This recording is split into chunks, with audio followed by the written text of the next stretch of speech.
내가 맹인이고 듣지도 못하고 말하지도 못하거든? 근데 나보다 더 불쌍한 사람이 어떤 사람인지 아니? 시력은 있는데 비전도 없고 아무 꿈도 없이 사는 거. 그게 맹인보다 더 불쌍해. 자, 그렇다면 요즘 같은 경우는 좋은 대학, 좋은 스펙을 가져도 솔직히 회사 취업하기가 만만치가 않은데 어떻게 지금 중졸의 그런 무일푼 상황이 있었죠? 말 그대로 흑수저인 상황에서 100억 자산가를 이루게 되셨는지. 저는 이 모든 게 여기까지 온 건 다 결핍이었어요. 결핍. 이를테면 저는 중학교 졸업 스펙이거든요. 네. 그리고 저는 이제 아빠가 3명이었어요. 네. 너무 가난하다 보니까. 네. 제가 혈우병이 있어요. 아, 혈우병이 혹시 아세요? 혈우병 뭔지? 저 몰랐다가 네. 대표님 때문에 알게 됐어요. 네. 이게 어떤 근데 병이죠? 혈우병은 피가 나면 안 멈추거든요. 그럼 예를 들어서 코피가 나면 이게 안 네, 멈추는 한 거예요? 2, 3개월 동안 안 멈추고. 2, 3개월 동안요? 네. 이게 혈우병이 제일 심각한 거는 안에서 터져요. 피가 계속. 아. 그러니까 안에서 터진다면 뭐 뇌출혈, 네, 이렇게 장출혈. 어렸을 때부터 늘 화장실에 응가 싸더라도 막 피 나오고 오줌 싸더라도 막 콩팥이 터져서 막 피가 나오고, 네, 무릎이 막 터져서 막 수박만큼 붓고 막 이러거든요. 그러니까 이런 게 너무 힘들어서. 근데 중요한 거는 아픈 거는 고통을 이겨낼 수는 있어요. 엄마가 고생을 하니까 저희 엄마 청소를 해도 한 120만 원, 130만 원밖에 안 되는데 전대병원, 전남대병원에서 치료를 이거는 받거든요. 그러면 대학병원에서만 네, 치료가 가능한 거예요? 희귀병이니까. 아. 그래서 대학병원 아니면 치료를 안 해줘요. 그래서 거기서 해봤자 막 180에 200만 원 나와요. 감당이 안 되잖아요. 그러네요. 계속 마이너스가 될 수밖에 없네요. 지금은 트라우마가 다 이제 강의를 하고 이런 자리하면서 얘기하면서 다 극복이 됐는데 되게 힘든 시기였고, 그 다음에 또 가난이 너무 힘들었고. 어떻게 보면 그 되게 안 좋은 상황이잖아요. 경제적인 부분도 상당히 안 좋았고, 오히려 또 이제 그 병까지 있으셔가지고, 대부분 그런 게 있으면은 포기를 하게 되거든요. 근데 어떻게 그 상황에서도 그거를 극복하려고 하셨는지, 저는 그거 부분도 되게 상당히 좀 궁금하더라고요. 제가 기초수급자로 15년을 살면서 사랑의 열매라든지 재단에서 이렇게 지원받으며 살았거든요. 그래서 저는 사회에 이거 노블리스 오블리주를 해야 되는 거예요. 환원을 해줘야 되는 거거든요. 왜냐하면 여러분들이 내준 세금으로 저는 이렇게 성장을 했거든요.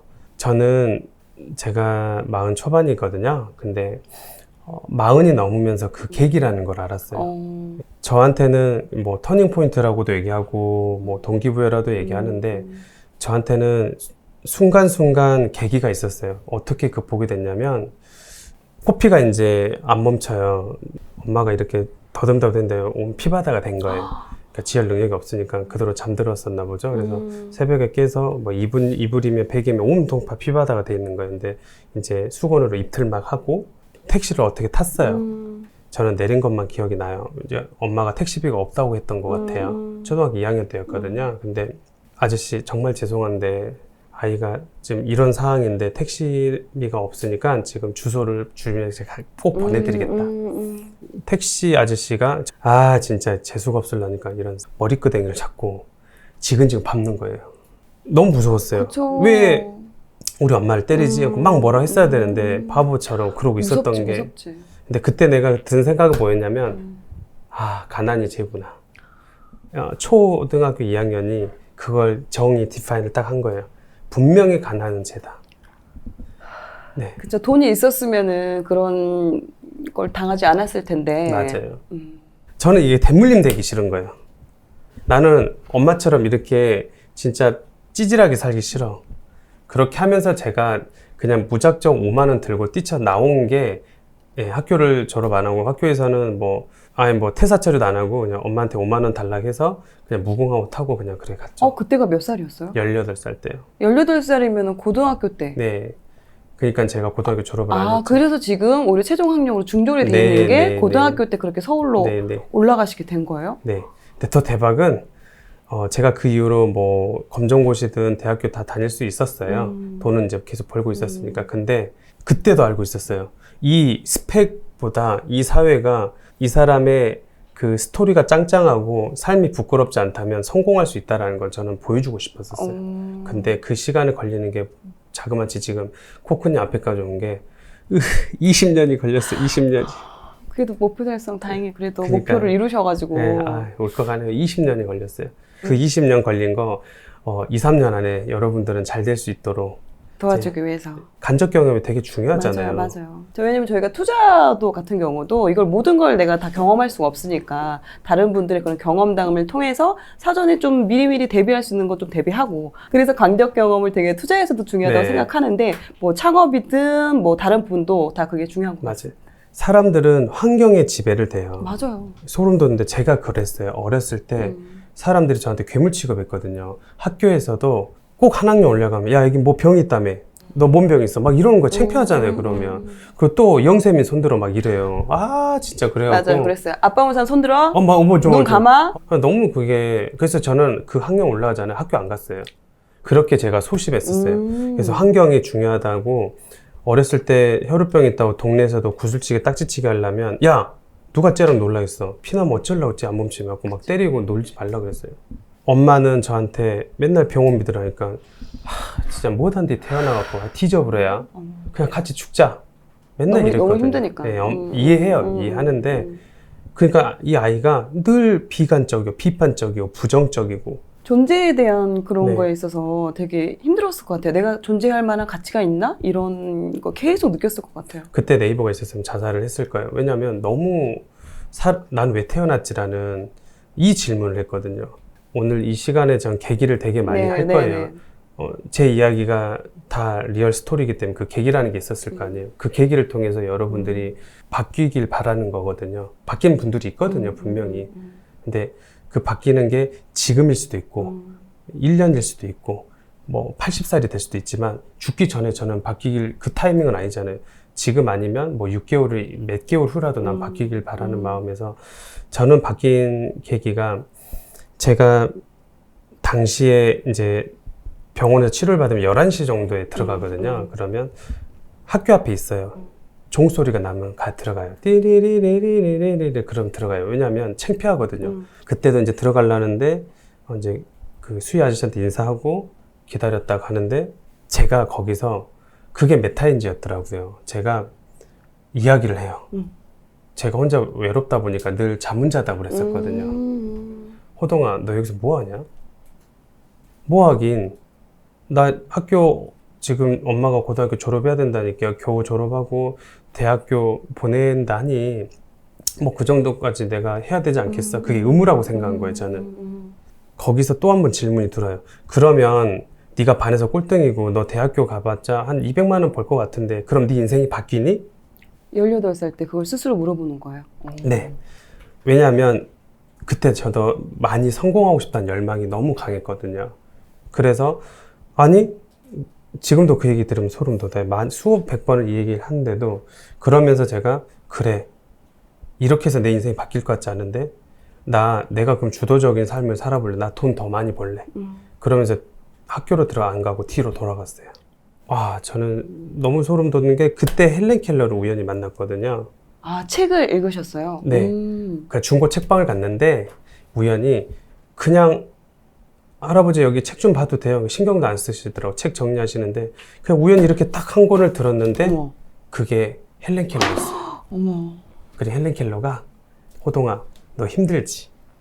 너 내가 맹인이고 듣지도 못하고 말하지도 못하거든? 근데 난 미국의 최고 교육자가 됐어. 근데 어찌됐든 사람들은 내가 제일 불쌍하다 하거든? 근데 나보다 더 불쌍한 사람이 어떤 사람인지 아니? 이렇게 나한테 묻는 거예요. 시력은 있는데 너네들이 비전도 없고 아무 꿈도 없이 사는 거, 그게 맹인보다 더 불쌍해. 네, 이렇게 얘기해 주는 거예요. 너무 충격적이잖아요. 나는 내가 제일 불쌍한 사람인 줄 알았거든요. 혈우병이 있고 장애로 태어나서 가난과 병마와 싸워가면서 뒤지게 고생하면서 나보다 더 불쌍한 사람 없을 거라는 생각에 재단을 했어요, 제가. 그래서 어렸을 때 집에 친구 집 놀러 가면 위인전이 있었던 거예요. 아, 맞아. 꼭 좀 잘 사는 애들 집 가면 그런 게 있더라. 그게 왜 있었는지 그때 안 거예요. 이들의 고난과 시련, 역경을 이겨내고 온갖 풍파를 이겨내고 이 자리까지 오신 거구나. 한 방에 되는 거구나. 그러면서 제가 마인드셋을 한 거예요. 정신 딱 차리고 탁탁 털어내고 여기까지 온 계기가 될 수 있었던 거죠. 동굴 속에서 계신 분들이 있는데 예, 저처럼 이렇게 빨리 나오시길 바랍니다. 그러면 지금 18살에서 이제 상경을 하셨잖아요. 그때 당시에 5만 원 가지고 올라오셨다고 하는데 뭐 좀 이렇게 지인이나 이렇게 좀 아시는 뭐 친척집이나 이런 데가 있었나요? 아, 전혀요. 아무도 없었어요. 무궁화호를 타고요. 음. 그때는 영등포역하고 서울역 막 이렇게 지나갔어요. 그래서 딱 이렇게 기차를 타는데 아직도 선명해요. TV에서 봤던 63빌딩이요? 오, 대박. 알지. 와, 64빌딩이 황금 빌딩이네. 그래서 나 내려야겠다. 그래서 내린 게 영등포역이었어요. 아, 그냥 무작정 왔는데 이제 겁이 나는 거예요. 그치. 아무 생각 없이 왔다가 미성년자는 그때 당시에도 일을 안 시켜줬어요. 그러면서 노숙을 계속했어요. 그러니까 가방 베개 삼아서 노숙하고 다시 또 일 얻으러 가고 또 가방 베개 삼아서 또 일하러 가고 그러고 한 2주 정도 계속 살았던 것 같아요. 그 영등포역에서 네. 근데 제가 바뀐 계기였는데 그 계기가 아니었으면 저 계속 노숙을 했을 것 같아요. 아니면 노숙하다가 그냥 집은 있으니까 거지 같은 집이어도 집으로 내려갔을 거예요. 근데 저한테 어떤 계기가 있었냐면 새벽에 이제 추워서 잠을 깼는데 혹시 그 업소용 해표 식용유통 아세요? 알죠. 거기다가 불을 쬐고 있더라고요. 아, 사람들이. 다른 분들이? 네네. 제가 그걸 딱 일어나서 딱 봤는데 멈춰서 움직일 수가 없었어요. 왜 그랬냐면 그 사람이 마치 좀비 같은 거예요. 당시에 뭐 명지대 나오신 분, 4년제, 전문제, 한 시대 산업 역군들이었거든요. 그때 당시에 다 멋진 분들이었어요. 그러니까 거기에 노숙하시는 분들인 거죠? 네. 저 사람들이 말년에 노숙자가 되려고 박스 폐지 주스러 다니려고 저렇게 삶을 산 거 아닐 거 아니에요. 그렇죠. 그분들도 젊은 시기에는 또 안 그랬겠죠. 네, 그럼요. 다음 행복한 가정도 이루고 뭐 있었어요. 어떤 계기가 사건이 있었을 거예요. 근데 저는 그게 늙은 호동이로 그 오버랩이 된 거예요. 아, 나도 저렇게 정신없이 살고 어리버리 생각하는 대로 살지 않고 진짜 사는 대로만 아무 관성대로 이렇게 살게 되면 결국은 나도 저렇게 되겠는데 지금 벼락거지라잖아요. 저는 제일 무서운 게 서서히 거지가 되는 게 제일 무섭대요. 네, 그런 생각은 또 안 해봤던 것 같아요. 그러니까요. 연금 준비 뭐 얼마나 노후 준비 얼마나 돼 있어요. 나라가 그거 보장 안 해주거든요. 맞아요. 뭐 노페인 노게인이라고 하는데 아 진짜 너무너무 힘들죠. 고시원에서 2평짜리 살면서 그 장판 밑에 통장 ATM기 찍어 보셨잖아요. 쌓이는 진짜 통장 잔고만큼 성숙해진다고. 그 낙으로만 사신 거네요. 아 어떻게 보면. 맞아요. 뭐 하나 먹을 때도 생각하며 살고 돈을 3천만 기억나요. 아 갑자기 생각나네. 3천만 원을 모아야겠다고 목표를 가지니까 아무것도 안 하고 90% 80%를 저금했거든요. 그러면서 어떻게 했냐면 저한테 베네핏이 어떻게 했냐면 3천만 원을 모으면 제가 그때 갖고 싶었던 옷이 있었어요. 패딩이 뭐 한 40만 원인가 됐었는데 내가 저 패딩을 꼭 내 돈 주고 내가 선물해 줄 거야. 스스로에게. 안 사주니까 아무 살 사람이 사줄 사람이 없으니까 그렇게 하면서 현금으로 해서 막 돈 주고 막 웃으면서 아, 왜 이렇게 좋아하세요? 아 이거 제가 선물 받았거든요. 이제 뭐 그러고 끝난 아무튼 그렇게 해서 제가 스스로 동기부여였고 지금 꼭 이건 해보세요. 이거는 고전이에요. 제 방법이 아니라 수천 년 전에 이어졌던 RVD 드림이라고 릴리제이션 BBD 드림이라고 생생하게 꿈을 이루면 이루어진다. 그게 결국은 저도 힘드니까 이미지 기법. 그러니까 이를테면 건물주가 되는 거 이런 거 책 쓰는 것들 장사에서 첫 창업자가 되는 꿈들 행복한 가정을 이루는 것들. 근데 놀랍게도 건물주까지 모든 걸 다 이뤘습니다. 박수 한번 주세요, 코코님. 너무 대단하세요, 진짜. 저 이거 박수 받으러 네, 왔어요. 진짜. 너무 대단하세요. 그러면 지금 18살 때부터 창업할 때까지 그럼 온갖 그럼 어떤 일을 하신 거예요, 중간에? 그 돈을 모으기 위해서? 돈을 모으기 위해서 택배일, 뭐 설거지, 뭐 주방, 아무튼 뭐 웨이터부터 온갖 일을 다 하면서 그 고시원에 살면서 26살 때까지 1억 1천만 원을 모았죠. 그거 아세요? 코크님이 방송에 나온 게 너나이님 이런 분들이 나오는 게 당연한 거예요. 근데 이 영상에서 시청자분들이 당연하면 고마움을 모르거든요. 난 부모님 나는 교육도 제대로 부양 못 받았거든요. 여러분들 그 당연한 거 아니에요. 그러니까 고마움을 우리가 지나고 살면서 이 공기 숨쉬고 이게 당연한 거 아니잖아요. 그러니까 고마움을 모르는 거예요. 그래서 매 순간순간 저는 나중에 이따 이야기했지만 이런 책을 볼 때도요. 한 권에 볼 때도 이 책을 저에게 주셔서 정말 감사합니다. 꼭 제가 제 것으로 만들어서 성장을 하겠습니다. 이게 40가지면 다르거든요. 그 1억 1천만 원 정말 8년 동안 정말 나의 모든 게 담긴 돈이잖아요. 맞아요. 어떤 창업을 하시게 된 건가요? 그 경양식 호프집 같은 거를 했었었어요. 충장로 아시죠? 알죠. 네, 제가 저도 20대 때 충장로를 열심히 다녔던 광주의 이제 번화가입니다. 네, 네. 번화가인데 돈이 없다 보니까 정말 후미진 데서 했었거든요. 장사가 처음엔 되게 안 됐었어요. 근데 1억 1천만으로 생각해서 권리금 주고 보증금 주고 인테리어 하고 식자재 사고 직원들 인건비까지 해야 되는데 부족하죠. 그러니까 골목길 뒤쪽에 딱 후미진 곳에 할 수밖에 없었어요. 근데 당시에 한 2천만 원 정도 되거든요. 손익분기점이. 근데 한 1,500 정도밖에 매출이 안 되는 거예요. 2천만 원 정도가 돼야 어느 정도 이렇게 본전인데, 되는데. 근데 제가 4천만 원까지 올린 계기가 또 있었어요. 당시에 저한테 무조건 망할 거라 했어요. 다 안 될 거라고 주변 했고, 사람들이 다. 다 조언해주는 게, 그리고 제가 위축되기도 했는데 저는 코크님이나 이런 대형 메가 채널에 나와도 떨리지 않고 위축되지 않는 게, 저는 수많은 2,000권 책을 보면서 제 뒤에는 징기스칸, 이순신, 스티브 잡스, 빌 게이츠, 조지 소로스, 앙드레 코스텔라니 이런 수많은 사람들이 제 뒤에서 엄청난 얘기를 해주고 계시거든요. 전 그래 두렵지 않아요. 네, 근데 그때 징기스칸이 뭔 얘기를 했었냐면, 호동아, 전 세계를 내가 이렇게 유럽을 제패하고도 내가 결국 하나 얻은 건 뭐였는지 아니? 적은 밖에 있는 게 아니라 내 안에 있더라. 사람들은 늘 외부 탓, 남 탓, 맞아. 잘 되면 내 탓이고 안 되면 내 탓하잖아요. 네 탓하잖아요. 진짜 잘 됐을 때 네 탓이고 안 됐을 때 내 탓이거든요. 근데 사람들은 반대로 한단 말이에요.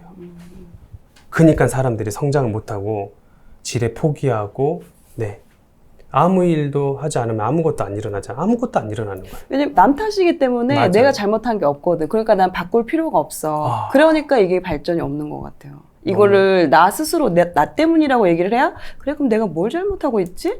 라고 이제 복귀를 할 텐데, 이 시선을 관점을 남한테 꽂히니까 이게 오히려 변화가 없는 게 아닌가. 맞아요. 성공을 하려면 성장을 해야 되잖아요. 근데 이 성장의 근원이 뭐냐면 결국 성찰이었거든요. 이 뿌리가. 사람들은 복귀, 성찰하지 않아요. 저 같은 경우도 그때 포기하려고 했는데 일단 저는 두 가지였어요. 하나는 제 잠재력을 믿었고요. 적은 내 안에 있어서 내가 마음 먹기에 달렸구나. 그래서 제가 어떤 마음을 먹었냐면 홍보를 해야 될 거 아니에요. 그쵸. 데리고 와야 되는데 내가 이 홍보를 해서, 내 테이블이 그때 20개였거든요. 20테이블을 채우지 않으면 우리 엄마 죽는다 했어요. 그렇게 저한테 부족했던 간절함을 탑재를 했어요.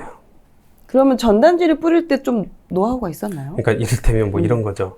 이 사람들이 그 시내를 돌면서, 충장을 돌면서 내 전단지를 계속 들고 있는 거예요. 근데 그 사람이 안 와. 그래서 제가 나중에 물어봤어요. 이제 혹시 제 전단지를 계속 들고 다녔는데 기어가려고 이렇게 하시는 거예요? 그러니까 아니요, 쓰레기 못 버려서 쓰레기통 없더라고요. 그래서 그때 알았어요. 양보다 질적 성장을 해야 되는구나. 이게 전단지를 많이 뿌리는 게 아니라 좀 적게 뿌리더라도 오히려 이렇게 진짜 타겟한테 맞아요. 해야 된다. 네. 그래서 그 타겟한테 뾰족하게 날카롭게 어떻게 제가 전략을 했냐면 제가 이걸 주고요. 이렇게 아이 컨택 똑바로 하면서, 그리고 프로이드 심리학 책도 또 봤죠. 여자들이 가방 백을 있으면 위협을 느낀대. 저쪽에서 이야기를 해요. 네네. 갑자기 낯선 남자가 오잖아요. 그쵸. 순간 위협을 맞아요. 하거든요, 제가. 그래서 저쪽에서 1m 정도 떨어져서 정확히 나의 신분을 밝히고 앞치마라든지 깔끔하게 정돈을 이렇게 하면서 내가 신분을 딱 아이 컨택하면 심리적으로 뭐 하는 사람이다 인지를 하게 만들었어요. 이 사람이 나한테 해치지 않아. 이거를 일단 인식을 강하게 빨리 시켰고, 그 다음에 인사를 했어요. 정성을 들이셨구나. 네, 맞아요. 그때 사심을 넣었어요. 이분이 정말 왔으면 좋겠다. 이분 정말 꼭 방문해줬으면 좋겠다. 이 마인드로. 어디 가세요? 이렇게 물어보고, 안녕하세요, 여기 매장 꼭 와주세요. 이름이 초콜릿 매장입니다. 그래서 기억이 없어. 관심이 없어. 귀가 열려도 듣는 척 하는 거지. 그래서 혹시 제가 아까 무슨 매장이라 했죠? 네? 초콜릿이죠. 그래갖고 이름을 기억할 때까지 올게요, 갈게요 아, 진짜로. 그럴 수도 있을 것 같아요. 네, 짜증나네. 진짜 갈게요. 근데 짜증난다 하면서 그 다음날 친구를 데리고 와. 어떻게 보면 좀 마케팅이 남달랐네요. 대부분 그냥 전단지만 뿌려야 되겠다, 요 정도까지만 생각하는데, 네. 이 전단지가 방문으로 내가 꼭 연결을 시키겠다라는 맞아요. 그런 마인드가 계시니까. 맞아요. 그때 당시에 책에서 보면서 사람은 기브 앤 테이크라는 걸 알았어요. 주면은 반드시 맞아요. 받으면 이거 주려고 해요. 결국은 그 1,500 매장이 매출 한 달 1,500 매장이 4천만 원까지 만들어냈죠. 본질은 변하지 않았어요. 그 매장이 변했나요? 형태적인 건 아무것도 안 변했어요. 그렇죠. 그냥 내가 바뀐 거예요. 여기 있는 우리 시청자분들도 결국은 내가 바꾸려고 하면, 여러분들은 이 슬리핑 자이언트, 이게 잠자는 사자가 여기 안에 이 열정이 있거든요. 불이 타고 있거든요. 월브 TV도 작살나게 그거를 카페에서 사람들이 막 성공습관 챌린지부터 해갖고 맞아요. 그 열정을 왜 태우는 거겠어요? 근데 여기서 그 매개체가 돼서 부채로 막 이렇게 태워주는 거예요. 활활활 타는 거야. 그러면 그때 이후로 쭉 이제 창업이 잘 되시면서 이렇게 오신 걸까요? 결국 그건 망했어요. 아, 네. 그 첫 창업집이 레스토프집이 망했어요, 망해버렸어요? 망했어요. 근데 왜 안 됐어요? 망한 이유가 또 있을 것 같아요. 그러니까 이제 겸손을 잃었고요. 어. 그때 당시에 막 차도 XG라고 아시죠? 그랜저 XG. 아, 그래, 발음 좋네요. 왜 이렇게 네, 발음 좋아요? 네. 그랜저 XG. 네, 슈퍼카였죠, 당시에는. 당시에는, 맞아요. 그러면서 뭐 여자친구한테 선물도 막 사주고 똥 막 이런 거 사주고 돈 번 게 아니거든요. 그래서 수입보다 지출이 중요하다는 말씀 제가 뼈저리게 그때 느꼈죠. 저는 흑자 부도였어요. 소위 말하는, 그러니까는 돈은 버는데 관리를 못했기 때문에. 근데 저희 이제 정리를 해드리면, 자영업자들은요, 명함에 대표라고 해서 다 대표는 아니에요. 네, 본인이 대표인 척 한 거지. 사장이면서, 사장도 아닌 마인드가 있는 사람일 수도 있어요. 돈 있다고 해서 그 자리에 무늬만 있는 거거든요. 그러면 자기 그릇이 이렇게 작기 때문에 내 그릇이 이만큼 크다고 착각하고 있거든. 결국 그 사람은 결국 희귀해요. 다시 그 자리로 돌아가게 돼 있거든요. 그래서 건방지지 마라. 네, 그 얘기 꼭 해드리고 싶어요. 아, 그럼 나도 이제 창업을 한번 해볼까, 이렇게 생각하시는 분들도 계실 것 같아요. 그럼 그런 분들한테 가장 중요한 게 있다면 어떤 게 있을까요? BMO. BMO? 네. BMO? 뭐죠? BMO. B가 브랜딩이에요. 아. M이 마케팅이에요. O가 오퍼레이션이에요. 그래서 그 세 가지가 너무 중요한데, 브랜딩은 사랑받는 것이고 마케팅은 사게 하는 거거든요. 브랜딩을 되게 어려워하거든요, 사람들이. 맞아요, 브랜딩이 뭐지? 그러니까 결국 뭐 나만의 컨셉, 나만의 차별화 이런 건데, 그냥 놀이동산이라고 얘기하면 쉬울 것 같아요. 그러니까 무슨 얘기냐면, 월브 TV를 억지로 팔려고 하지 않았어요. 사게 했어요. 어떻게 했냐? 여기를 설레게 했고 즐겁게 경험하는 공간으로 만들었어요. 그러니까 알아서 그냥 샀던 거지. 놀이동산 처음에 가보신 적 있으시죠? 네네. 그럴 때 나올 때 뭘 갖고 오시던가요?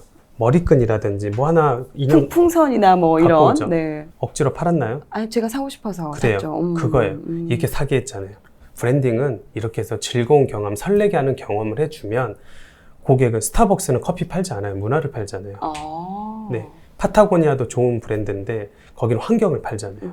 그렇게 팔려고 하지만 알아서 사게 되거든요. 좋은 경험을 해주면. 이게 브랜딩이에요. 나만의 페르소나를 갖고. 그런 마케팅이 자연적으로 되는 거고, 오퍼레이션, 결국 운영 능력, 매니징 능력이거든요. 창업자는. 아까 말했잖아요. 대표도 아닌 것이 대표인 척 한다고. 사장이면 정확하게 장사는, 자영업은 의사, 변호사 다 자영업이거든요. 그냥 내가 진짜로 갈아 넣을 거면 갈아 넣는 시간 정확히 갈아 넣으세요. 골프 치고 돈 번다고 운동하고 막 어디 놀러 여행 다니지 말고요. 죄송하지만 장사예요, 장사. 내가 없으면 안 돌아가는 거 장사거든요. 사업인 척 하지 말고 계속 내 거를 일단은 갈아 넣고 시드머니를 만들어서 하시면, 그래서 운영을 잘 하셔야 되는 게 이 세 가지를 중요하게 말씀드렸습니다. 또 100억 부동산 자산가로 또 네. 알려주셨어요. 네, 맞습니다. 실제적으로 지금 그 자산 중에서 사업소득과 그 자산소득의 비중이 좀 어떻게 되고 있나요? 자산소득이 한 70% 되는 것 같아요. 그리고 사업소득이 한 30% 정도. 그러니까 급격히 이제 자산이 올랐어요. 사업은 빙산의 일각이라고 봅니다. 그리고 진짜로 거대한 건 자산 가치입니다. 제가 유튜브를 이제 하는 거는 그런 거예요. 사업 소득만, 장사 소득, 근로 소득만 가져가지 마라. 자산 소득도 같이 가야 자동차도 바퀴가 있어 굴러가잖아요.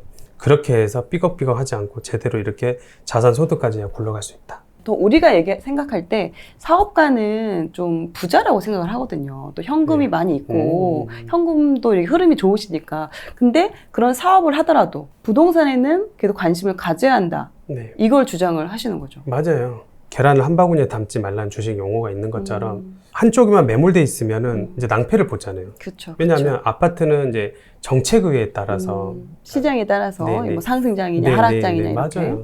근데 저는 상업용 건물은 너무 좋아요. 제가 자영업자로 한 15년을 살았거든요. 근데 자영업이 뭐 늘 의뢰 위치에 있어요. 되게 갑질도 많이 당하고 명도도 쫓겨나서 당하고도 하고 월세도 마음대로 올리고 심지어는 이삿짐을 보내는데 나한테도 청구한다든지 건물에 누수가 생기는데 야 네가 썼으니까 네가 누수 책임져 막 이런 것들. 잠실에 이제 제가 처음으로 한 5년 전에 올라왔었어요. 매출이 2천만에서 1억 8천까지 올랐어요. 와. 그 동네에서. 그러니까 그 건물이 어떤 일이 생기냐면 그 건물이 이제 빚이 나는 거예요. 그쵸? 40년 된 건물. 완전히 이제 가치가 네, 건물 네, 일단 네, 그 네. 가치가 가격에도 반영이 되면서 마치 좋아했을 흙 속의 진주를 내가 흙을 파갖고 이제 아예 진주로 만들어준 그 주변 상권까지 살아났겠네요. 네, 맞아요. 그게 이제 송리단길에 만들어진 거예요. 음. 근데 중요한 건 그 건물이 평당 한 1,500 정도가 샀던 건물이 7천이 넘었어요. 근데 나도 그때 한 달에 5천 정도 벌고 있었거든요. 근데 하나도 기쁘지 않았어요. 이 건물이 결국은 내가 재주 부린 곰이었구나. 혼자 내가 뭔 짓을 하고 있는 거야. 현타가. 네, 그래서 제가 그래서 생각을 실행한 남자 창업발 하잖아요. 저는 많은 결핍이 있지만 그거를 저는 실행하는 거로부터 저는 이 결핍이 끝났거든요. 네, 또 실행을 했지. 어떤 실행을 했냐면 그래 내가 못한디 니네들 재주 부리는 곰이 돼주냐. 너무 짜증이 난 거예요. 자기 일에서 열심히 하고 잘한 사람이 건물이 없어요. 아무도 나한테 적은 돈으로 에코티 자기 자본으로 네가 건물주가 될 수 있어 라고 아무도 얘기 안 해줬어. 그러네요. 저도 이제 월급쟁이를 저는 이제 계속 하고 한 20년 넘게 월급쟁이를 하다가 집을 살 때 그렇게 큰 돈이 필요하지 않아도 집을 살 수 있어 이런 얘기를 별로 주변에서 안 해줬거든요. 그러니까요. 저도 그거를 이제 책을 통해서 저도 알게 됐었거든요. 제 말이 그러니까 저도 책을 통해서 안 거예요. 결국은 제가 우연히 주택을 발견한 거예요. 제가 있어야 될 게 아닌데 왜 있지? 그래서 제 추측하건대 저기는 오래된 할머니 할아버지들이 아직까지 살고 계신 것 같아. 그래서 가봤더니 책에서 디벨로퍼 전략을 배웠는데 똑같이 써먹는 상황이 생겼더라고요. 어떤 게 있었냐면 뒷집이 폐가였어요. 거기가 평당 350 정도가 됐었어요. 뒷집이 나와 있었어. 할머니가 오래전에 이미. 돌아가셔갖고 그냥 근데 그 집을 받고 앞집이 주택이 또 있었어요. 네. 보시면 여기가 이제 송정역이죠. 광주 송정역. 여기가 송정역이거든요. 네네. 베이커리는 2,000세대 이상이 항상 있어야 된다고 얘기를 하거든요. 배우 수요, 그러니까 그 배우 주변에 있는 뭐 세대가요. 세대수나 네네네. 이런 여기가 보시면 배우 세대가 거의 없어요. 거의 그러네요. 네. 상업지다 보니까 네. 식당이 많고 오피스텔 정도? 네, 저희들이 임장 많이 하잖아요. 네네. 그러다가 이렇게 제가 계속 걷다가 여기는 이제 우연히 들어갔죠. 이런 주택을 제가 발견을 했어요. 이 상태에서 보신 거예요? 네. 그러면 이 뒷집하고 얘가 이제 도로변이니까 그렇죠. 여기가 시세가 평당 900이었어요. 그래서 요거를 그러면 나와 있으니까 작업을 해야겠다. 하필하려면 동시에 작업을 해야 돼요. 그러겠네. 왜냐면 뒤에만 있어봤자 내가 얘 샀다가 얘가 안 되면 안 되잖아. 진입로도 없고 애매한 상황이네요. 만약에 일단 앞집을 돈 날리는 못하면. 거지. 이 뒷집을 가게 약간만 일단 넣었어요. 근데 이분 같은 경우는 지금 매물을 내놓지 않은 상태잖아요. 그래서 뒷집은 내놨지만. 그래서 노하우를 알려드리는 거예요. 첫 대면이 중요해요. 할아버지 이 물건 옛날에 내놓으셨죠? 저 그거 알고 왔어요. 이 말이 뭐냐면 어떻게 알고 왔어? 막 이러는 거지. 그러면 대화가 되는 거지. 그거 그냥 한번 던진 말씀이셨던 거예요? 그게 거의 70~80% 맞아요. 무슨 얘기냐면 할아버지 할머니들은 부동산의 시세를 어디서 파악할 것 같아요? 주변 부동산? 맞아요. 그러면서 한 번쯤은 내놔봐요. 찔러는 오래 거지. 또 거주를 하셨으니까 중간에 한 번 정도는 그렇지. 그런 게 있었을 것이다. 그리고 간을 봐. 왜? 그리고 누가 산다면 한판 되거든. 본의 아니게 간 보는 거지. 그걸 내가 파악을 한 거예요. 근데 이 집이 나와 있다고 들으면 안 돼. 그리고 본인이 찔러갖고 했으면 그거는 중개사한테 그냥 하는 게 맞아. 그냥 반반씩 수수료 그냥 네네네. 한 0.5% 한다든지 뭐 이렇게 해서 해야지. 반칙은 하지 말라고. 네. 근데 저 같은 경우는 이분한테 그렇게 봤더니 이게 먹힌 거야. 어떻게 알았었는데 옛날에 내놨었는데. 그래서 할아버지 하고 싶어 얘기 좀 하고 싶어요. 그래서 저 부동산 거치지 말고 저희끼리 직거래해요. 그래서 10만 원만 자서비용 주고 거래는 사인은 꼭 중개소에 10만 원씩 주고 매도하고 하셔야 돼요. 그러니까 서류 정리만 네, 서류 정리해야죠. 그거는 네. 이제 우리끼리 하면 사고가 나니까. 그렇게 하면서 얘를 사겠다고 해서 제가 뒷집을 바로 계약을 했죠. 그리고 여기 계약금 넣고 그렇게 하면서 합의를 했더니 350짜리하고 얘를 900인데 1000만 원을 달래. 근데 꼭 그 하수들은 100만 원 더 준다고 해서 안 사거든. 아니야, 사도 돼요. 제가 복덕방 80살 먹은 할아버지가 돌아가시면서 저한테 마지막으로 하신 말씀이 지방은 아니더라도 서울 경기는 오늘 땅값이 제일 싸네. 네. 그래서 100만 원 50만 원 더 준다고 장난친다고 삐져갖고 뺏기지 말고 후회한 사람 있을걸요. 맞아요, 댓글에 맞아요. 막 남길걸. 왜냐면 이게 특히 부동산 같은 경우는 그 거래할 때 감정이 들어가면 안 되거든요. 그래. 기분 나쁘다고 이 거래를 아예 그냥 틀어버리면 나중에 오를 때는 이 100만 원이 아니라 몇 배, 거의 몇십 배, 몇백 배로 오르기 그럼. 때문에 그때는 그냥 하고 이제 받아들여야 되는. 제 말이요. 네. 그래서 저는 이게 첫 거래지만 그냥 썼어요. 왜냐면 이 350하고 얘가 1000만 원을 주더라 하필하니까 난 700대더라고요. 그러네요. 평당가가 떨어지니까. 평당가 떨어져요. 이게 하필 전략이에요. 하필 나오니까 또 노하우 그냥 막 얘기해 드릴게요. 네. 여기가 마포구 상암동인데 네. 근데 이 물건도 B급 물건이었어요. 사람들이 다 포기한 물건이었어요. 왜요? 왜 포기한 물건이었냐면 여기가 뒷집인데 뒷집이 한 70평 정도 돼요. 근데 여기가 팔겠다고 나왔는데 이 집이 안 나왔어. 한 30평 돼요. 딱 봐도 대지가 작아 보이잖아요. 네. 이 건물주하고 사이가 안 좋았어. 그러면서 내가 이 건물주 꼴배기라고 내가 임대차 보호법 8년 남았는데 절대 내가 안 팔아. 지금 여기 알바끼가 된 거예요. 그 음식점을 하시는 네. 분이 그래서 이게 매수자 명도 조건이래. 근데 이거를 매수자가 어떻게 명도를 하고 이걸 어떻게 사냐. 근데 내가 누구예요? 난 자영업자 출신이잖아요. 네. 그래서 여기를 가서 내가 친해진 거예요. 왜 작업을 했냐? 이게 3,800 정도 됐었어요. 근데 저는 1억을 준다고 했어요. 저는 명도에 아픔이 있었기 때문에 그리고 제가 좀 이슈가 되기 때문에 그냥 쫓아내면 안 돼요.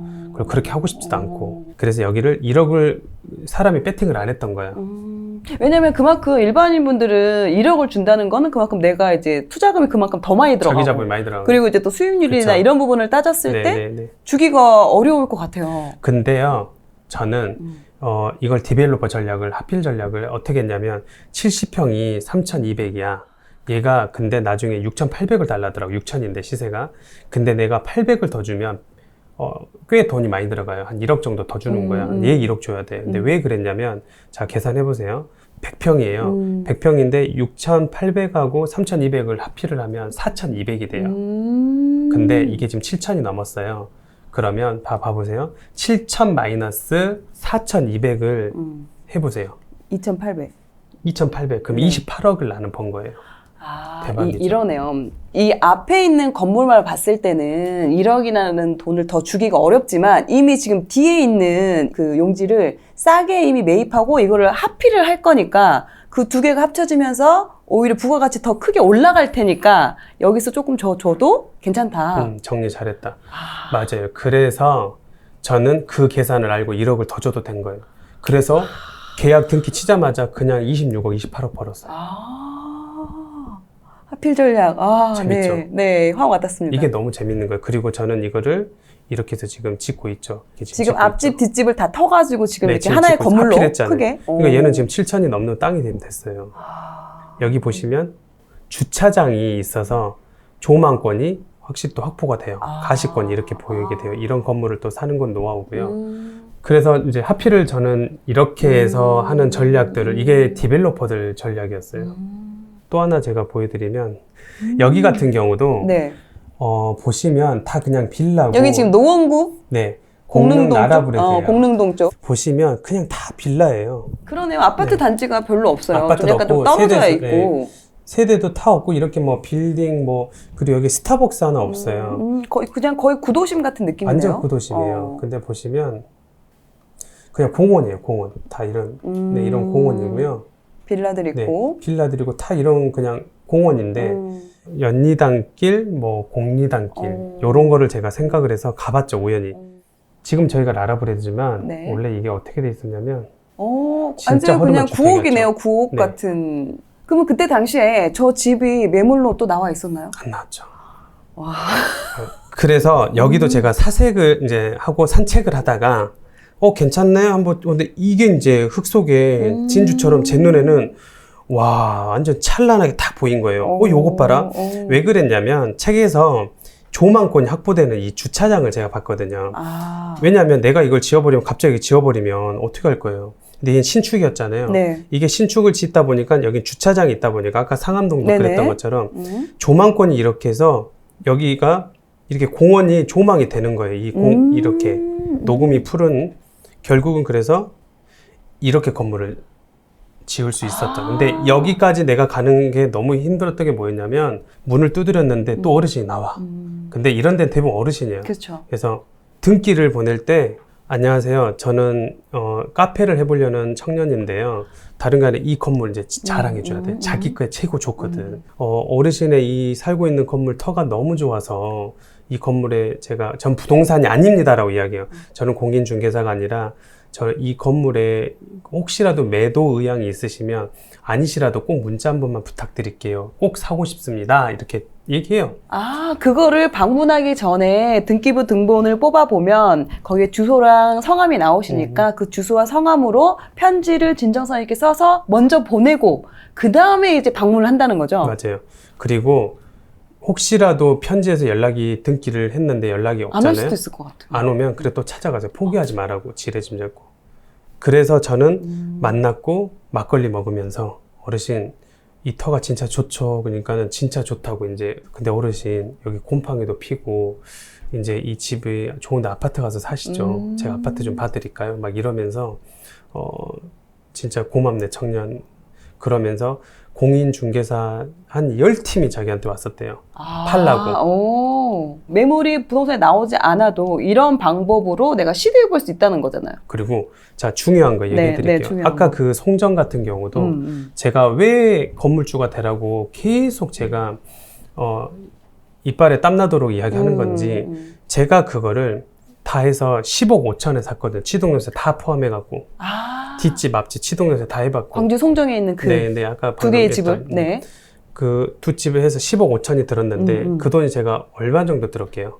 대략 실제 내 돈은 네 얼마 들었을 것 같아요? 그래도 한 절반 정도는 있어야 되지 그쵸. 않을까요? 대부분 건물 안 사신 분들 이 정도로 생각하니까 지레 짐작하고 포기를 하는 거예요. 몇 억은 그래도 있어야 되지 않을까? 그렇죠. 저 그거 10억 5천이랬죠. 저 1억 3천만 원 주고 샀어요. 10억 5천짜리를 내 돈이 들어간 거는 1억 3천? 그럼 나머지는 대출을 활용해서 결국은 해서 그 돈으로 결국 살 수 있었고요. 중요한 건 제가 그걸 2년 만에 제가 그걸 15억 5천짜리를 18억에 팔았어요. 2년 만에 7억 5천의 시세 차익이 났네요. 근데 저는 거기서 법인이기 때문에 세금 22% 내야지. 떼잖아요. 양도세가 40%가 아니에요. 저 양도세가 아니라 법인세를 내는 거예요. 그러니까 제가 6억 5천 정도 남더라고요. 실제로? 네. 그럼 제가 2년 만에 6억 5천을 벌었는데 실제로 거기서 장사를 계산을 해보니까 거의 9년, 10년 걸려요. 한 달에 한 7, 8천만 원 번다 하면 영업으로 해서 벌려면은 연에 8천만 원 거의 한 9년, 10년 걸려요. 제가 건물주 되라는 이유가 뭐든지 월세 낼 돈 어차피 월세 낼 거면 이자를 내라고 하는 거예요. 왜냐하면 어차피 월세 내잖아요. 어차피 월세 낼 돈에서 이자를 내잖아요. 그러면 거기서 40%는 남아요. 현실적으로 월세가 200만 원이면 200만 원 내는데 그러면 거기서 이자가 80만 원은 내고도 80만 원이 남는다고요. 근데 금리가 지금 오르고 있잖아요. 맞아요. 근데 기준금리 이런 거 다 필요 없고 대출금리가 올라요. 네. 그럼 지금 4%대가 왔어요. 지금 4%대가 왔는데 지금 그러면 30%는 남아요. 근데 anyway 어찌 됐던 간에 대출 금리가 결국은 막 10% 이렇게 가진 않아요. 우리가 이 나라의 경제를 지탱하고 그 대출이 들어가 있잖아요. 다 쓰러지잖아요. 그러니까 못 올린다고 그렇게. 그러면 결국 내가 월세보다 이자를 더 역전돼야 되는 사항은 안 생겨요. 그러니까 치킨 팔고 떡볶이 만들고 머리 자르고 맨 뒤지게 자영업자 해봤자 생애 건물주 돈 벌라고 생애 건물주 하지 말라고요. 제발. 생애 건물주 되잖아요. 그럼 인플레이션 오르고 다 물가 오르고 집값 또 올라요. 못 사요, 못 사. 생애 건물주라는 거는 그러니까 나중에 건물주가 되겠다고 하면 내가 이 사업으로, 이 자영업으로 돈을 벌어서 돈이 생기면 그때 사야지 이런 생각을 하지 마시라는 거죠? 늦는다고. 우리가 월급쟁이들이 나 돈 모아서 돈 많이 모아지면 그때 집 사야지. 이거랑 똑같네요. 그러니까 근데 그렇게 싫어요. 하면은 이미 집값은 훨씬 더 많이 올라 버리니까 그러니까요. 오히려 그때 또 못 사게 되거든요. 저희가 돈을 주잖아요. 나한테 좋을 게 하나도 없어. 근데 그 돈으로 이자를 주잖아요. 신용도 올려서 저는 지점장이 찾아와서 돈 좀 써주세요. 계속 건물 사거든요. 5년 뒤에 이걸 실행한 사람과 안 한 사람, 아니 또 한숨 푹푹 쉬고 자영업자 하는 사람과 이걸 해서 자산을 갖고 지금 저 이 건물 보고 있어도 밥 안 먹어도 배불러요. 그러네요. 그리고 자산이 올라요. 계속 오를 수밖에 없어요. 주식도 우상향처럼 결국은 우상향 오르거든요. 그러니까 금리 오르는데 뭐 사라는 거냐? 저는 이걸 투기하라는 게 아니라 그래도 지금 수요가 있는 거는 사옥용. 어차피 월세 내시잖아요. 그리고 컨텐츠 있는 사람들. 이런 사람들은 어차피 월세 낼 거니까 건물주를 빨리 하라고 하는 거예요. 왜냐면 자영업 하시는 분들 같은 경우는 어딘가에서는 그 일을 하셔야 되니까 일단 공실이 안 날 것이고 본인이 맞아요. 들어가니까 좋은 말이에요. 그런 거 왜냐면 상가나 이런 게 제일 두려운 부분이 공실 나면 그 관리비에 이자에 이제 이게 맞아요. 따따블 돼가지고 맞아요. 결국엔 못 버티고 이제 막 팔거나 이렇게 좋은 되는데 오히려 자영업 하시는 분들은 내가 거기 들어가서 맞아요.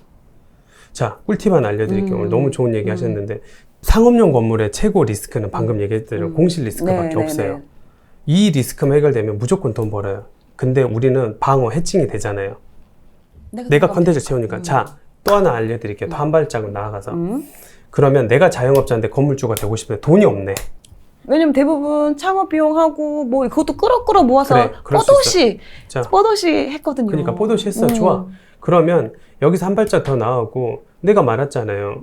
내가 처음에 장사했을 때 동업했다겠죠. 돈이 없으면 원래 초창기 때 스타트업은 동업을 해요. 그러니까 여러분들도 내가 건물주 되고 싶어. 그럼 여러분들이 큰 자산이 컨텐츠가 있잖아요. 그럼 이를테면 이런 거야. 직장인이야 만약에. 코크님 직장인인데 아니면 건물이 되고 싶어. 근데 돈은 한 4억, 3, 4억이 있어. 엄청난 좋은 전주야. 그러면 나는 컨텐츠가 있어. 내가 들어갈 수 있으니까. 공투를 하자고 해야지. 공동 투자를 하자고 제안을 하는 거예요. 왜냐하면 내가 이미 레퍼런스가 있잖아. 나 300만 원 지금 월세 내고 있고 나 장사 웬만치 되는 거 알지? 그러면 상업용 건물은 리스크가 공실 리스크 말고 없대. 그럼 내가 깔고 있잖아. 리스크가 없어. 우리 같이 할래? 근데 여기는 투자를 하고 싶어. 근데 컨텐츠가 없어. 그렇지. 그쵸? 네. 그래서 공동 투자를 먼저 시작해서 한 채, 두 채 해보고 이제 내 건물주로 이렇게 갈아타는 게 그럼 그땐 선수가 되지. 그러니까 제가 소름 돋는 건 하려고 하면 보이고 들으려고 하면 들린다고. 제발 이 영상도 보는 척만 하면 인생이 어제와 오늘 똑같고 작년과 오늘 똑같은 거예요. 뭐요 그게. 저는 그러니까, 또 특히 좋은 게 내가 들어가면은 이게 장사가 잘 되면 내 건물의 가치가 커지잖아요. 그치. 그러니까 더 열심히 할 것 같다. 그쵸. 맞아요. 그리고 어차피 월세 낼 돈으로 이자 남잖아요. 그 죽어도 돈이 남기 때문에 서비스가 좋아져. 경쟁력이 생긴다고. 딴 데서 10,000원에 파는 거 나 9,000원에 팔 수 있어. 그리고 10,000원에 똑같이 팔더라도 서비스를 막 퍼줘버려 막. 애기 엄마 왔을 때 아이한테 선물을 진짜 좋은 거라도 인형이라도 맨날 이렇게 줄 수 있는 거거든. 그러면 그 경우가 내 경우였거든. 네. 내가 옛날에 당했어. 저 집은 왜 이렇게 왜 이렇게 잘 돼? 있잖아. 저기는 건물주야. 그러니까 가격도 하고. 내가 그걸 경험했거든. 당했거든. 결론은 그건 이제 욕할 게 아니야. 우리가 건물주 되면 되지. 이거 자영업 하시는 분들 너무 그것만 힘들어하게 생각하지 마시고 여기에 하나 더 맞아요. 건물도 같이 생각을 해보셔서 그럼 이제 또 해야 되겠다라고 생각을 하면 그런 기회들이 보이고 맞아요. 행동을 하려고 할 테니까 맞아요. 그런 걸 이제 일깨워주시는 것 같습니다. 요즘 또 코로나로 인해서 되게 힘들어 하시는 분들 많잖아요. 솔직히 월세 내는 것도 너무 진짜 퍽퍽해서 아, 내가 이거를 계속 유지를 해야 되나? 아니면 지금이라도 좀 접어야 되나? 이런 고민을 하고 계시는 자영업자분들이 상당히 많으실 거예요. 그런 분들한테 좀 마지막으로 해주실 수 있는 말씀이 있다면 어떤 게 있을까요? 안 된다고 한숨 푹푹 쉬고 해서 내가 나아지는 게 없거든요. 지금 안 똑똑한 사람은 없어요. 멍청한 사람 어디 있어요? 이렇게 지식과 정보가 많은 걸. 실천을 하나씩 해보시면 좋겠어요. 그래서 제가 마무리 드리고 싶은 건 5명의 주위에 평균이 미래 내 연봉이라고 하셨잖아요. 그랬던 것처럼 곁에 지금 창업 오빠가 있기 때문에 제가 계속 저도 성장하고 있거든요. 저 계속 건물 사고 있어요. 그리고 언더독 효과라고 저같이 힘들었던 가난했던 찌질하고 이미 죽었어야 될 사람이 이렇게 성장을 하는 모습들을 보고 되게 좋아하세요. 응원만 해주지 마시고 제가 응원을 해드릴 테니까 그 5명 중에 그 안에 제가 있어요. 제가 곁에 여러분들이 포기하지 않는 한 제가 창호 오빠 채널을 통해서 함께 여러분들 함께 할 테니까 절대 포기하지 마세요. 그래서 인생 유한하잖아요. 정말 짧거든요. 그래서 MZ세대가 됐든 40, 50대, 60대가 됐든 간에 다시 한번 1년만 저랑 같이 미쳐보시고 재밌게 같이 성장하셨으면 좋겠습니다. 절대 포기하지 마세요. 지금 혹시라도 폐업을 이렇게 해야 되나 고민하신 분들, 내가 딱 1년만 다시 한번 내 미쳐보겠다. 그거 하실 때 이제 창업 오빠 네. 맞죠? 네, 유튜브 또 활용하셔가지고 거기서 잘 될 수 있는 부분을 좀 더 내가 어떻게 하면 더 나아질 수 있는지 그 부분에 더 초점을 맞추셔서 해 나가시면 더 좋은 일이 생기지 않을까라고 생각이 듭니다.